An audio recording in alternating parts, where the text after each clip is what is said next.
are mask मोर दरमा पड़ो मुझे डाक्तरखाना नहीं बड़ डाक्तर देखी तू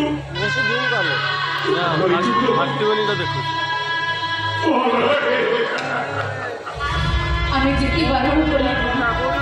যেতে গাড়ি দেবে ବି ସେ ଆମମାନଙ୍କୁ ଲୁଚି ଲୁଚି ବାପାଙ୍କୁ ମଦ ପିଇବା ପାଇଁ ଟଙ୍କା ଦଉଥିଲା ଆମ କଥା କେତେ କହୁଥିଲା